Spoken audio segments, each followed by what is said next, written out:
Hi guys, and welcome to the vlog where I'll be showing you every single book I ended up giving 5 stars this year in 2025, because so far at least I've read 243 books and only a handful of them are 5 stars, which clearly goes to say that I'm the pickiest reader you'll find on the planet. And so in my opinion, basically these are like the best books you can probably get to and get around to picking up hopefully in the new year. And also they are my own god tier books, which is why I wanted to share them with you, because these are some of the best ones to come out of 2025 for me. And so here we are. Let's just jump right in. It's gonna be a fun one.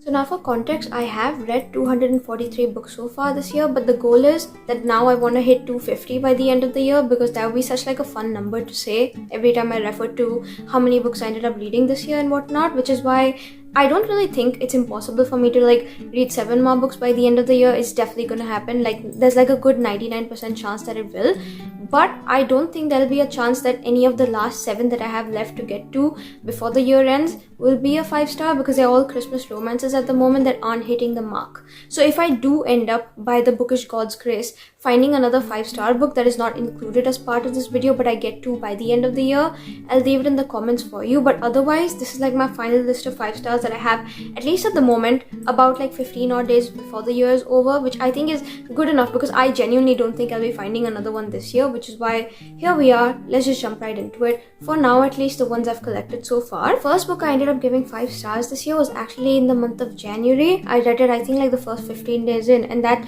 was such like a banger, such a slay to start off the year with already, because number one, I didn't really expect to find a 5-star so soon in the year, considering that last year I found my first 5-star in July, but I did this year, and I thought that was like a lucky coincidence, because after that it set quite the precedent for all these good books that came afterward. But this one that I'm talking about right now at least is called Run by Blake Crouch. This is actually one of his older works and it's been republished with a new cover, which is why it caught my attention in the first place and I read it. The whole story behind this is that last year around Christmas time, when I went like Christmas shopping with my little sister, this kind of caught my eye in the bookstore. I read the premise at the back and whatnot, and I was just like, this looks to be right up my alley and whatnot, and maybe I should pick it up. But then at that point also, I was busy with filling out college applications, kind of working through some of my high school exams, doing bookmas, and then not just that, there was like a wedding I needed to attend at some point, and then figuring out all the gift situation for like my entire family for like Christmas. And then there's like a lot of birthdays in my household, at least in December. I'd say about 90% of my family is born in December, and so there was a lot kind of happening at that point, which is why I got sidetracked. ADHD kicked in, even though I'm not even sure if I have it, which is why I decided that I'll just take like a photo of it, save it to my camera roll, and then maybe at some point in the future I'll get to it. And so that some point in the future actually came in January, when I was freer and I had the time and I was in the mood for something like this, and so I picked it up. Instant 5 stars. So happy I read it, because I binged it in 2 days, and I actually read it on Kindle, but then I figured I needed a physical so bad because it was so good. The whole premise is that there's this like almost like a dystopian version of America. There's all these like random murders that are happening all throughout the country and whatnot, and they're not necessarily linked, but it's just happening all throughout. And so 5 days ago that starts happening, then after that those murders keep increasing, the numbers and whatnot, day by day, and at some point the president actually has to come on and address the country and say that you all need to kind of stay inside to stay safe while they're trying to figure out what's actually going down. And as it turns out, there's like this virus that's affecting the minds of certain people who are falling susceptible to it, and because it's contaminating their minds, those people are now going ahead and killing the mass population. So while the government is trying to figure out how to fix that situation, people are asked to stay indoors and whatnot, and kind of heed to almost like a COVID situation, except this is more like apocalyptic, wherein you have to stay inside for your own safety, in the sense that if you go out you could literally be killed and whatnot. So we actually follow this family that's staying inside and whatnot, except one day before or something like that, the lights cut out and suddenly there's no electricity. They have to just be in their house and try to figure out what to do until the government can solve the problem. And so while there's no electricity, no communication with the outside world, they're actually working on this like radio system that they have in the background to continue listening to the news. But then the radio system, there's this thing that starts happening on it, wherein these names are being called out, and whoever's name gets called out, these contaminated people will kind of go and find them and kill them. And so as this family is kind of sitting down at their kitchen table listening to all the names that are being called out and trying to figure out who's next on the, I guess, like hit list of the contaminated people so that they'll come and kill them, the father of the family, Jack, his name is called out, and suddenly the only option they have is to run, because people are like trying to break into their house, kind of get to him, kill him and whatnot, kill the family. And if they want to walk out with their lives back in their hands and stuff. They need to run, try to figure out how to survive for the next few days until the situation is like brought under control. And it's very much like an apocalyptic book in the sense that there's survival, there's running away from all these like almost like zombie-ish minded people, and there's like high stakes and stuff, and they're trying to figure out how to survive back in the open and stuff, because now they only have their car with them. At some point they don't even have that, so they have to figure out food supplies and like living out in the open and trying to figure out shelter and whatnot. And it's crazy, but it's such a good book because they're like running away from all these people, so there's like danger at all times. And the way this made me feel, genuinely this was like one of the first thrillers I've ever cried to, especially at the ending, because it was so good. I was so connected to the characters and I had the best time ever. And the way this had me on the edge of my seat, nothing like it. So this was like the worthiest 5 stars I've ever given, probably, and I had a great time reading. So I'm happy I actually saw this last year around this time of the year in the bookstore, because this again, such a good book, and I'd recommend to anyone, honestly, if you want something quick to get you out of a slump. Next book I gave 5 stars, and this comes as a shock to nobody. This is also when now I'm trying to get into fantasy this year and whatnot, is Fourth Wing, because this feels like a cult classic, especially on like Book Talk and stuff, and like I see the hype. I read it, had the best time ever, gave it 5 stars. I read it for a second time again in June or whatnot. I read this for the first time in Jan, by the way, before Onyx Storm was coming out, because I was like buddy reading with my cousin, and then we were going to plan like the whole series and stuff. But then I only read this, and I'll continue the series at some point next year. I have the books, but I'm so happy I read this regardless, because this was such like a worthy book. 5 stars again. This one follows Violet. She's kind of her life grown up to train to be the scribe and whatnot, because they have this thing wherein there's this college called Basgayat, and all the kids are supposed to enroll and conscript themselves there, and there's 4 quadrants they can choose from, and she really just wants to go in the scribe quadrant and become a writer, because she's always loved books and stuff.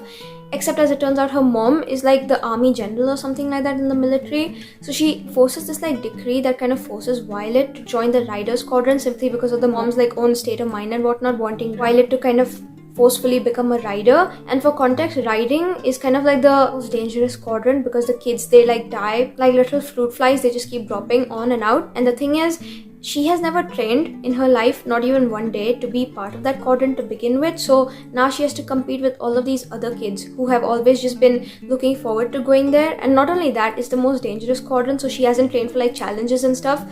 And then there's also attacks happening against her, because the kids in that quadrant kind of hate her mom and stuff for what her mom stands for and whatnot. Again, it's the thing with the government and stuff in here. And so you're kind of trying to figure out how she's trying to live through it all, except she's also trying to figure out what's going down in their world, because there's like stuff happening with the politics and the safety and whatnot in the actual world over here, and you're trying to figure out who's corrupt, who's not. And in the middle of everything, there's also like a romance brewing between her and her sworn enemy. He's like a 3rd year who would also like her dead, but then also they start falling for each other and whatnot. That's Zayden, by the way. And again, it's such a good book, because I feel like it's got everything. It's got like fast-paced fantasy with high stakes. It's great in terms of like found family and humor and stuff, and like the way you connect with characters. And then the romance, slow burn, again, so fun. And I feel like the whole fantasy element in this is actually really accessible for someone who wants to get into fantasy, because it's not too much, but at the same time it's just enough to keep you hooked, because there's like all these challenges and things that are happening, and you know, you're invested enough to see it through. And then you also want to kind of have your own plot theory start to arise, and suddenly you're turning into fantasy girly. So this is a really fun one, I think, at least. And also it's got dragons involved, so like, come on, absolute slay. And I'm so happy again that I got to this, and I will get to the rest of the series hopefully next year, because again, such a good book. I feel like this comes as no surprise to anyone, but A Court of Mist and Fury gave this 5 stars. Would you expect anything else? Ever since I read ACOTAR for the first time last year, because that was like the very first fantasy book I got into after having gotten back into reading since middle school, I always wanted to get back to the series. I just got back to it this year, and I'm so happy I did, because this one, again, this is not 5 stars, this is actually 6 stars. I think about it every single day. I think about these characters, and again, it's a series that I'll hopefully continue and finish out in the new year, because I'm obsessed. At the same time, I want to actually pace it so that I don't run out of it before the author releases the next book in the series, but at the same time, I'm just a girl. I want to see it through and see where it goes. But this one specifically is the second book in a series, so there's not a lot I can tell you. It's just the turns it takes and the whole romance behind everything, slow burn situation, and then all the things happening at the very end with the fantasy plotline and stuff, the plot twists. It's crazy. Please pick up the ACOTAR series if you haven't already. The way I love this book so much, I read it for the first time, I think in like early February or something like that, and then I had to go ahead and reread this chunk of a book, even though we all know I don't love rereading like big books, simply because I miss the characters and I miss Freesand. I did it again a couple months ago, and I'm planning another reread soon because I'm so obsessed with this book. There is something that the author has put in this that I just keep going back to it and I cannot stop thinking about it. And I don't think I've ever been this obsessed with like a book because I have like a Pinterest board, I have a Spotify playlist for this, I've made countless people in my life. At this point, I don't even know how many because I've made all of my friends pick it up at this point.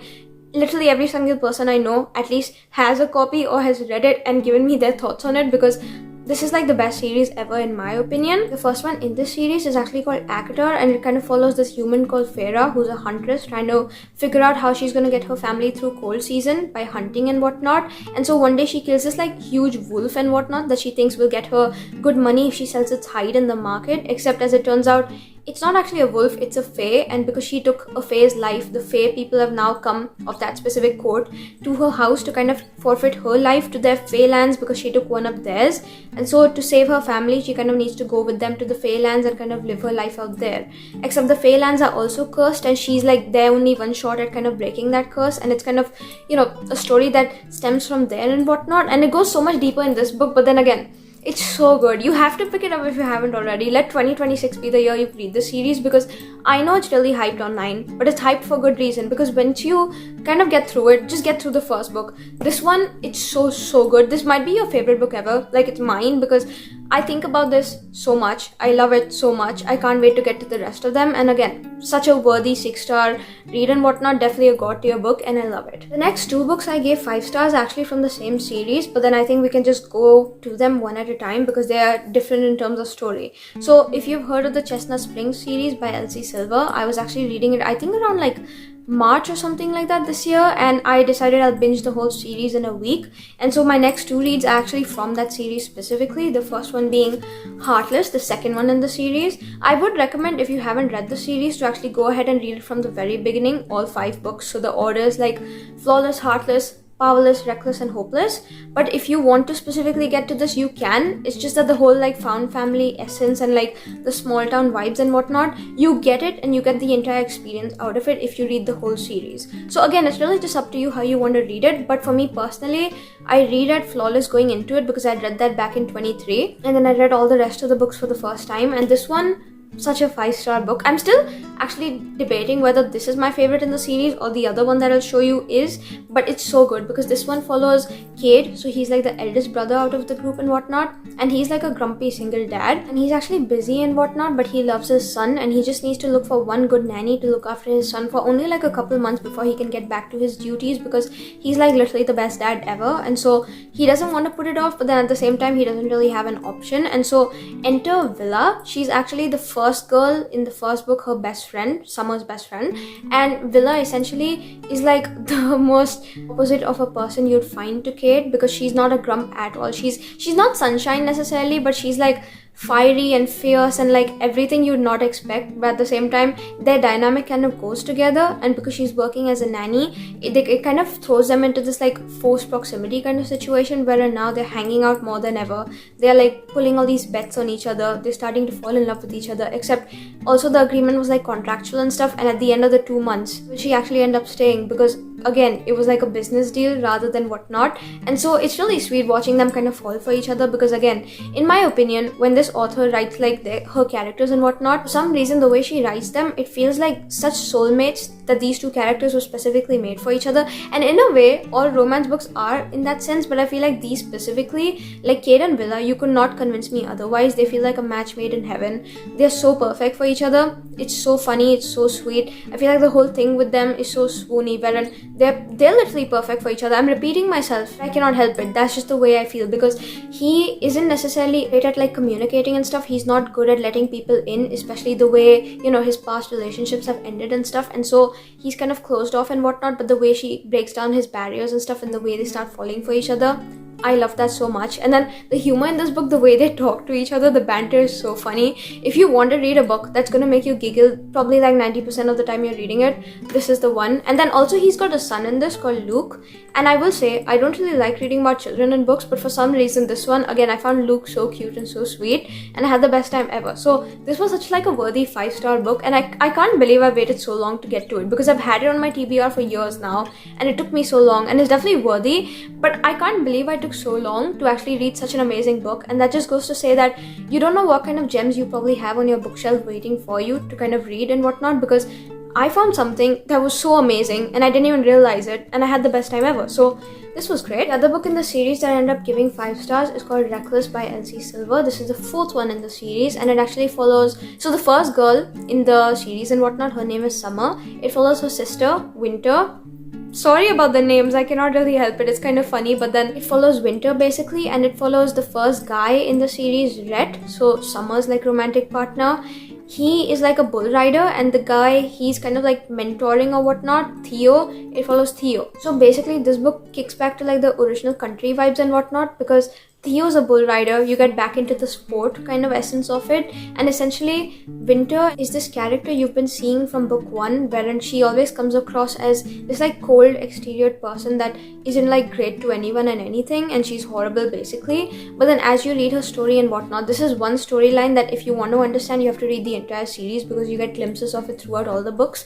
You actually realize that she's so much deeper than she goes, and she doesn't really know how to express herself, but at the same time she's trying so hard, and at the moment at least she's married to the most toxic man ever, who, again, there's stuff that comes up in book 1 because of which she realizes that she's gonna leave him at this point because he's just not worth it. And so basically enter Theo. The night she kind of walks away from her toxic marriage, she kind of heads to the Chestnut Springs farm and whatnot, wherein they're all like having Christmas dinner and stuff, and or Thanksgiving maybe, I'm not really sure, but she ends up going there because the only family she's got left at that point is Summer, and she needs someone to talk to, especially with everything she's going through. Also, who's attending that same dinner is Theo, who's kind of like Red's protege and stuff, and so they kind of end up interacting. She hates him right off the bat because she just doesn't get him, but at the same time it's so funny their own interactions and stuff, because he is the sunshine over here, she is the grump, and so it's kind of like reverse Villa and Kate, except it's even better I feel sometimes, because Theo, again, the way he breaks down her barriers, basically they end up interacting, and then you don't really expect it, but they end up spending the night together, and as it turns out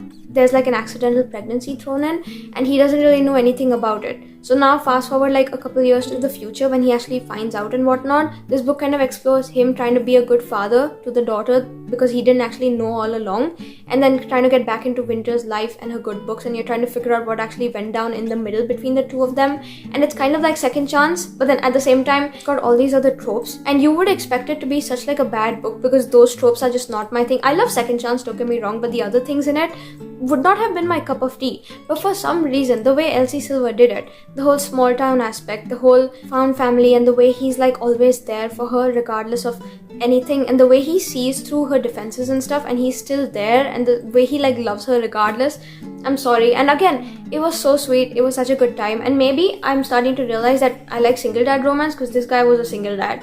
This guy's also a single dad after he realizes and stuff, so I don't really know. But then also this was such a good book that sometimes I'm wondering if I like this more or if I like this more, because at the beginning of this book actually there's a scene wherein Winter tells Red to kind of call his dog off, Theo, because like he's like pursuing her and whatnot, and then Theo starts barking at her. Again, it's so funny. It's just something you need to experience, like a canon event for yourself.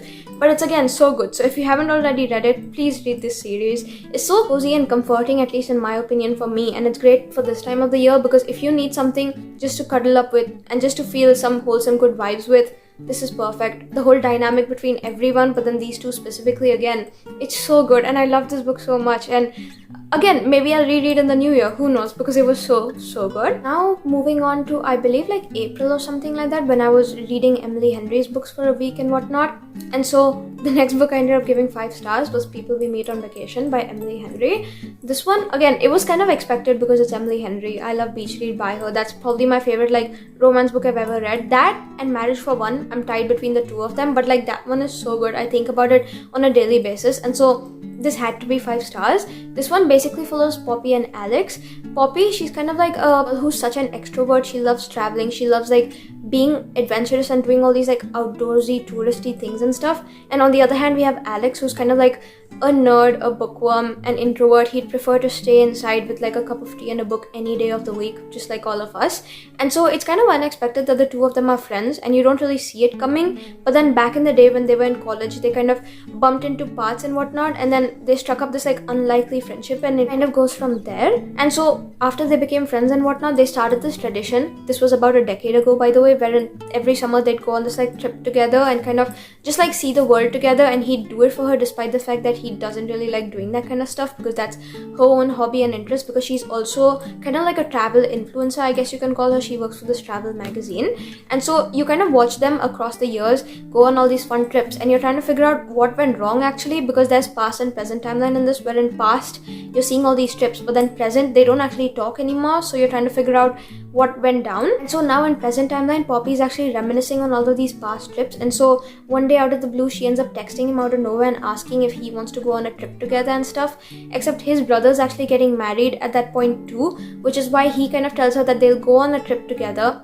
and then kind of end the trip off or whatnot as they are attending his brother's wedding, and then after that, that's the end of it. They'll probably never see each other ever again. And so she figures she needs that trip to be worthwhile so he can consider being her friend again. And again, the thing is, you try to understand why their friendship broke up in the first place and whatnot, because they were perfect in the past timeline. You need to understand what actually got messed up between past and present, and so it's kind of like a past and present timeline book wherein it fluctuates between the two, and they're perfect in both timelines for each other. You're just trying to understand. But then also, not just that, they're friends. They've always been friends. It's kind of like a situation where you're screaming at the book that please ruin the friendship, because they are obviously destined to be more than that. And so as all of this is happening, they are trying to kind of reconcile the fact that they both feel more for each other, and so they also want to ruin the friendship, but they don't know if that's, you know, gonna work considering the things that happened in the past again. And so there's a lot that goes on. You just have to read this book to understand what I'm talking about, but basically that's the overall premise, that they're now meeting up for one last trip together, and you know, they're falling back in love and whatnot, but she's trying to fix the friendship so she can keep seeing him after the trip.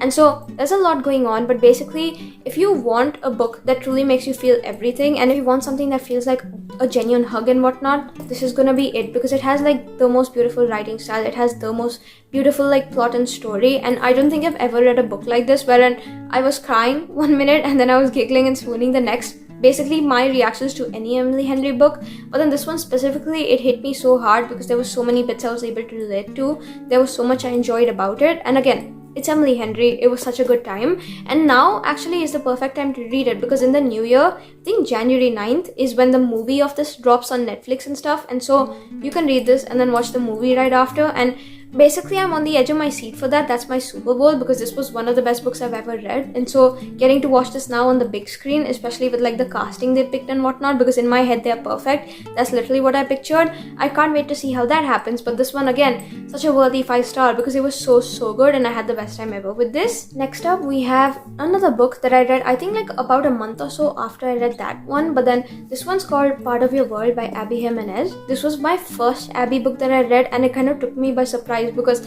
I did not expect Abby Jimenez to be such a good author. I've seen her online, don't get me wrong, I've seen her getting a lot of hype online, people love her books, but now is when I'm truly starting to understand the hype and love behind them, with good reason, because this was so good. Basically you follow this woman called Alexis. She's like this like a really high powered big city doctor and whatnot, living the best life, and one day she's actually driving back home from like a funeral and stuff, except like her car gets stuck in this ditch and she doesn't know what to do. So there's this like small town man and whatnot, and he walks up to her and he kind of helps her out with the whole situation, and it goes from there wherein the two of them hit it off. They have this like one night stand, and she thinks it's gonna lead to nowhere, except they get in touch, they start interacting, they start meeting up more, and then suddenly there's like feelings that are starting to develop between both of them, except it's not like a relationship that can work, because number one, she's like a big city doctor and he's like a small town carpenter. Neither of them can kind of leave their own realms, because they're kind of like royalty in their own kingdom per se, and so she cannot leave her glamorous life, he cannot leave his own little humble life, because they are both kind of like founding figures in their own societies and stuff, but they desperately want to make it work, because it's kind of like a situation where they're both soulmates and they know it, they just don't know how to go about it. So it's kind of like a book wherein it's the situation that's surrounding them, the consequences of that are affecting them, rather than like stupid like miscommunication tropes and stuff. And so already this is so mature and adult, because the way they handle stuff, the way they go about it is so great. But then not just that, it's kind of like an unlikely couple wherein going off in the beginning, you don't really expect it to feel so much, but then as you go along with it, you just start to love these characters more and more, and you're rooting for them despite knowing it cannot work out. And so it's such a great book, because at the beginning at least, I didn't really think that it would be such a good book going into it, but then as I continued reading, every chapter, at the very end of it, I was like feeling every single emotion, giggling so hard and swooning at the banter and the romance, but at the same time trying not to cry, because it can't work out for these two, but then I'm praying so desperately that it will and whatnot, because it's like a 2000s rom-com movie. that's like the best, I guess, compliment I can give to any romance book, and that's what it truly felt like. And so at the very end of the chapter, I'm like trying not to sob, but then also turning to the next chapter because I want to see where it goes. And again, it was such a good book. I had to give it 5 stars. I keep thinking about this sometimes and whatnot, and I can't wait to go back and read it again because it was such a good book. I feel like there's so many elements that added to it and enhanced my experience, and I had the best time reading. So this was definitely on there. The next book I ended up giving 5 stars was actually recently, because after I read this book, I didn't find any 5 star for like a whole few months, which, I mean, I don't even blame it because like I found so many good ones throughout the beginning of the year that kind of makes up for it. But now the next one I've actually found was in the month of November, and this one's called The Love of My Afterlife. You might have seen me speaking about it on the channel in the past few days and whatnot, because anytime I get a chance to like hype this book up, I will. Basically, it follows Delphi. She's kind of living like the low-key life wherein she's not like very invested in it in her own life, but she doesn't really care. She's just going through the motions and stuff. And so one day she gets back home from work and she's just done with everything. She just wants to have like a chill evening in. So she's getting cozy, she's getting comfortable, she eats this burger, and then out of nowhere she starts choking on the burger and she dies. That sounds so dramatic, but all of that happens in chapter 1. And so she dies, she goes to heaven, and then when she wakes up and whatnot, she's opening her eyes. There's this like therapist lady in heaven that's letting her know that she's dead, and the therapist is gonna be with her in a sec and whatnot because the therapist is understaffed. She's gonna kind of help Delphi cope with the fact that Delphi is dead.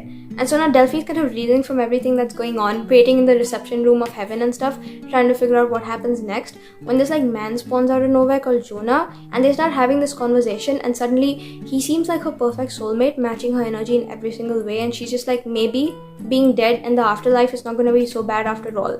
Except the therapist lady called Merit actually walks out, and she's just like, oh my god, what are you doing here, to the man. And he, as it turns out, was only at the dentist's place, and he actually got drugged out a little too hard, so he's only unconscious, he's not supposed to be dead. And so she sends him back to Earth and stuff. And so now Delphi's sad again because she's dead, that guy is back in Earth, she doesn't know what to do, and so the afterlife is probably going to be miserable.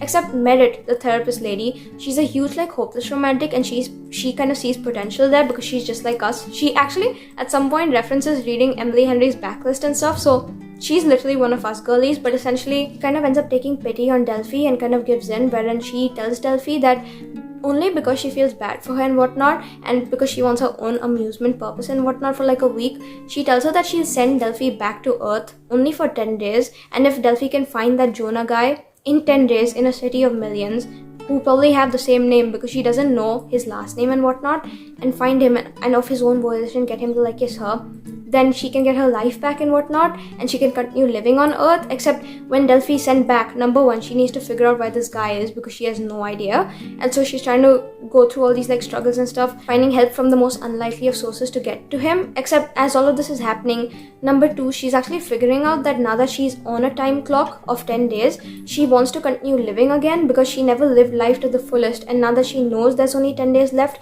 she's living with no consequences, and suddenly she's hoping she gets her life back because she feels like she didn't live enough of it, and she kind of has the spark again and the love for life being reignited again, wherein she knows that because there isn't enough time left, she's living to the fullest and she's loving it again, and that's the way it's supposed to be lived. And so she's having all these great amazing moments and memories she's making, but at the same time, how is she gonna make it by the end of the 10 days, and what's gonna happen, and is she gonna die again and whatnot. And so that's the premise. And again, it's like a 2000s rom-com movie, this one specifically, because it's so good. The romance is very unexpected despite what you might think of it and whatnot, and then the kind of storyline wherein she's finding her love in life again and whatnot, because she kind of lost herself in the motions of it, but then when she's actually starting to be reigniting her love for it again, it's so sweet, it's so good. I love this one so much, and like this was one of the best times ever, and the cover is so cute. So if you have to read it, again, please go ahead. It's such a good book. I can't stop yapping about this one enough specifically because I keep going back to it. I can't wait to reread. There are such amazing scenes in it, and there's such like a good found family aspect in it too. So that would be fun to go to again, revisit it, kind of go back to it, even though I only read it like a month ago, because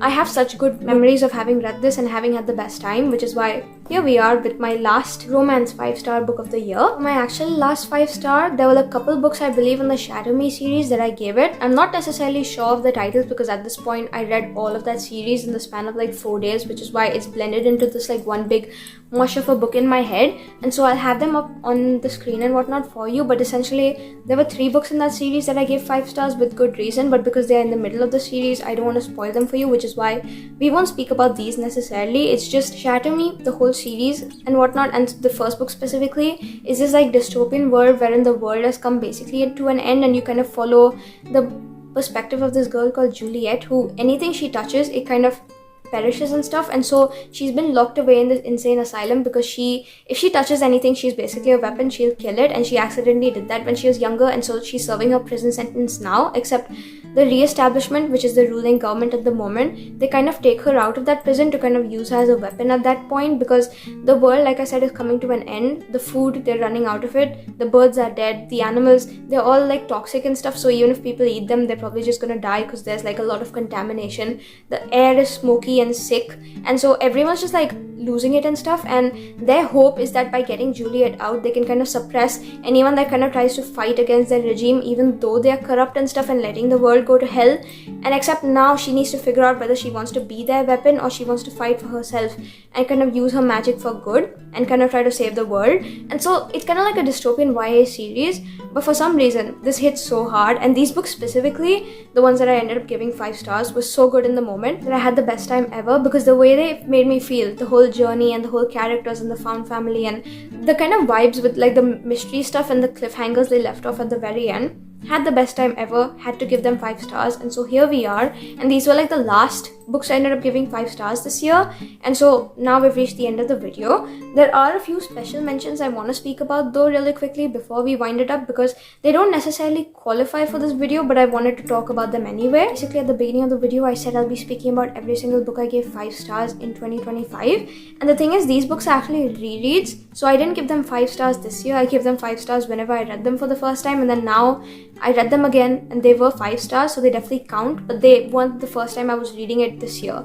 So the first one for it is The Paradise Problem. Read this for the first time last year, reread it twice this year, had the best time ever. This was 5 stars. Second one is Nora Goes Off Script. Again, I read this for the first time last year and reread again 2 times this year. Had the best time ever. This is like in my top 4 romances ever, because this is also another book wherein it shows you kind of like the simple joys of life and falling in with life again, and then the whole situation with like a toxic relationship and how that kind of drains the life out of you, and kind of being loved by someone who actually truly sees the real you. And again, this was so good, so 5 stars. Read it 2 times this year again, but the first time I read it was in 2024, which is why it doesn't technically count, so here we are. The next reread I have on the list is The Bodyguard by Katherine. I actually read this for the first time back in 2023, and because I didn't necessarily remember too many details of this book, I just remember really loving it because this was like the first rom-com I ever read. I figured I had to go back and reread, and so I'm happy I did, because again, this stayed a 5 star. Stood the test of time because it's such a good book. Again, such great tropes because it's got that whole life and love aspect that I keep speaking about, and I feel like whenever books have that, it reminds me of like a 2000s rom-com movie, which is why I end up loving them in the first place. And so you don't get books like that anymore. You don't get books like this anymore, and if you've got recommendations, leave them in the comments for me because I'd love that. But then this one specifically, again, had the best time with my reread, and so 5 stars. Each Read by Emily Henry. Obviously I reread this. Again, 5 stars. It's got the whole thing I keep talking about with the falling back in love with life aspect, because at the beginning of the book you see this character who's so broken down with everything that's happened to her and around her, and then by the end of it, the way she's kind of learning to dance through the rain. If you get the reference, you get the reference. And so this is such a good book overall. My only regret is not having read it more times throughout this year, because every time something goes wrong, I want to run back to this book because this is my home to me. And so I want to go back and reread. But then I didn't too much this time. I think I just read it like once again this year, which is why here we are. Next year will be the year wherein I read it more and whatnot. Maybe like 4 odd times easy. But yeah, this is such a good book. Easily one of my favorite romances ever. It's easy my number 1 or 2, and with good reason, because it's so good. And if you haven't read it already, please do. Next book I reread this year was You Deserve Each Other. Another 5-star book. Again, it's so good. I read it 2 times. The first time I read it was in 23 in the same video as The Bodyguard, but I didn't really like it too much at that point because it didn't necessarily cater to my taste at that point. But as my taste has evolved at this point, I loved every second. I can't wait to go back and reread this again, especially because it's set during winter time, great for this time of the year, and it's the best book ever because it's second chance, my favorite trope ever, and it was so good. So 5 stars. Again, had to mention this. Now this is also part of special mentions, but this is kind of like another kind of book that I want to speak about, and this is called Book Lovers by Emily Henry. I read this for the first time earlier this year, and when I read it, it was 5 stars in the moment because of sheer excitement. But after I was done, I never went back to think on it. I never actually remembered specific details, and so I figured back in July that I'll go ahead and reread this book just to make sure if it's like a total 5 star or not. And the thing is, it wasn't, but it's definitely like a 4.5, and I just had to mention as special mentions because in the moment, it was like a 5-star book. It was really good. It's just that looking back, maybe it was because I was too excited with the other Henry books I was reading in the same week and whatnot, and so this wasn't 5 stars looking back, but it's a great book overall. And so even though I gave it 5 stars the first time, overall I think it's like a 4.5 book, and that's why I'm mentioning it, because in the original video I say it's 5 stars and I don't want you to get confused in this like yearly wrap-up, which is why it's here, but it isn't like looking back, and so here we are. This one, however, Say You Remember Me by Abby Jimenez. I read it for the first time during the end of summertime this year, and it was great and whatnot, but I ended up giving it 4.5 stars, and looking back, I think about this every single day. So kind of like an opposing circumstance to book lovers, wherein I love this so much that I'm wondering if it was 5 stars, and I wrongly rated it in the moment because it was so good that I had to get my physical and whatnot, which is why, again, a great book overall, and maybe if I reread, this will definitely be 5 stars, but at the moment, at least in my head, it feels like 5. It's just that I originally did not give it 5, which is why, again, I'm iffy about including it in the video, which is why it's part of the special mention section. But again, a great book overall if you have to pick it up already. So now we've reached the end of this vlog. These were all the books I ended up giving 5 stars this year, be it books I read for the first time, so at the beginning of the vlog, and just now books that I ended up rereading or like other special mentions. And so overall, I feel like I did not find a lot of 5-star books in comparison to the fact that I read 243 books so far this year. But then again, in terms of quality, I found such amazing good books that I feel like they're all like 6 stars and above, and like such god tier books that I'm not complaining because they're gonna stick with me for the rest of my life, which is why, in my opinion, it kind of justifies the fact that I read all 243 books, because reading all those books made it worth it because I could get to all of these, which is why here we are. So happy I got to share all of these books with y'all in this video today, and hopefully you'll get to take away at least one rec away from this video and then read it at some point and give me your thoughts on it, because again, would love to share my own 5 stars with the world and see if they kind of hold up with y'all as well, because reading tastes for everyone are different. If it doesn't, it's not the end of the world, but if it does, we have like a new book to gush over together about, which is why here we are. This was the best time ever, and here's now to praying that the book gods shine upon me next year the way they did this year again, and I find the best reads ever. So here we are. Now we've reached the end of today's video. Hopefully you guys had a fun time coming along with me, and if you did, like, comment, share, subscribe. YouTube things, you know how to do them. And now I'll see you directly for tomorrow's Bookmas video, because this is our daily routine for the month of December. And so until then, take care, stay safe. I hope you have a great rest of your day. I hope you had a good time coming along today, especially, even though it's been like a long chatty one. And so I'll see you now directly tomorrow, and until then, bye.